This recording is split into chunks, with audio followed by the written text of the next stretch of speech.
Réunissant des participants du Togo, du Bénin, du Congo et de plusieurs autres pays de l'Afrique, la conférence digitale ressources humaines a effectivement démarré ce mercredi à Golden Tulip à Cotonou.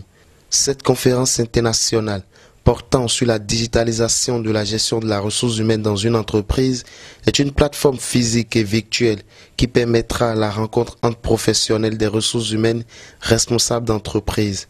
Le premier panel de cette première journée ayant pour thème Horizon 2025, pratique de la gestion des ressources humaines en Afrique, enjeux et savoir-faire, 4 spécialistes du Bénin, du Togo et de la France ont conduit ce panel. Je voudrais donner cette citation de Goethe qui dit ceci: si vous considérez un individu tel qu'il est, il restera ce qu'il est. Considérez-le comme ce qu'il peut devenir et il deviendra ce qu'il peut devenir. Je ne vais pas vous cacher aussi que cette citation n'a été reprise que par un élément qui est déjà caché dans le grand livre, la Bible. Si nous parlons de la gestion des ressources humaines, nous voulons mettre l'accent sur le fait que les hommes et les femmes dans l'entreprise ont des compétences. Et ces compétences-là s'appellent des compétences techniques et ce que l'anglais va appeler soft skills, qui veut dire des compétences stratégico-relationnelles. Les compétences qu'on ne peut pas évaluer, c'est difficile de les évaluer. Cet ensemble-là, ce tableau synoptique que je viens de vous présenter, qui consiste donc à l'entreprise de s'occuper des hommes et des femmes qui mettent des compétences au service de l'entreprise, c'est ça ce que nous appelons la gestion des ressources humaines.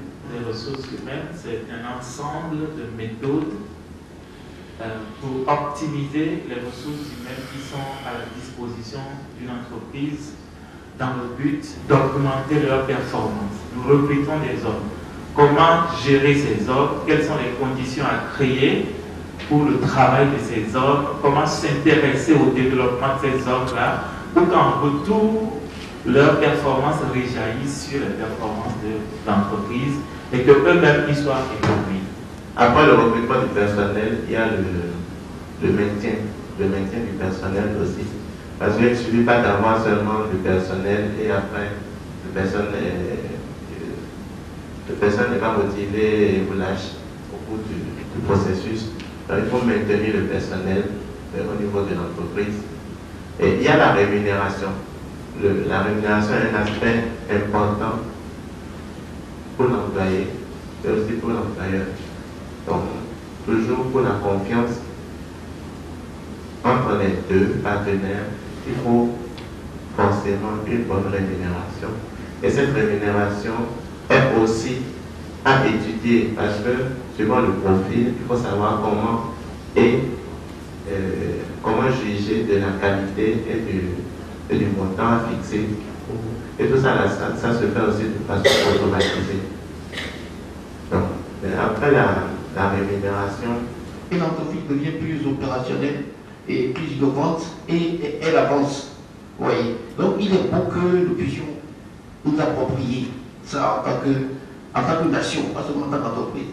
C'est la nation qui doit être acte et soutenir les entreprises dans cette législation, cette capacité à transformer le travail. Donc c'est à fait des choses, c'est ce qui me paraît très intéressant dedans et je pense qu'il faut aller de l'avant par rapport à ça. De réseautage, en passant par visite guidée, l'atelier digitalisé, l'évaluation des compétences techniques et des compétences stratégico-relationnelles au cœur des recrutements, une révolution en marche a tenu les candidats en haleine jusqu'à la soirée. Le directeur des ressources humaines du port de Pointe-Noire donne ses impressions après avoir suivi ses communications et fait des projections. Écoutez, ce qui nous a motivés, c'est d'abord le caractère actuel de ce séminaire qui concerne la digitalisation et également par le fait que nous sommes au port de Pointe-Noire engagés dans une politique qualité qui concerne la norme ISO 9001 dans sa version 2015 et qui veut que nous puissions mettre en place des processus de gestion qui cadre avec les objectifs de l'entreprise. La mutualisation, ce serait une initiative prise par exemple par les entreprises. Je suis du port autonome de Pointe-Noire, j'ai mon collègue du port de Cotonou, de Lomé, eh bien, tous nous pouvons nous réunir pour réduire le coût d'acquisition d'un logiciel, d'accord, parce que nous allons répartir ce coût-là entre nous. Vous voyez?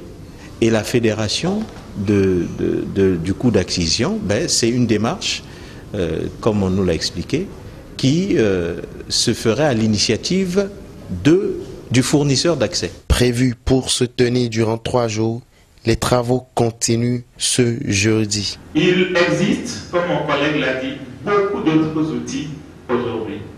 Les 3 là, moi je les ai expérimentés sur 8 ans déjà, en servant les clients avec.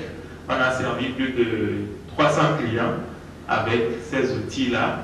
Et ces outils ont fait leur preuve. Et je peux vraiment vous les recommander.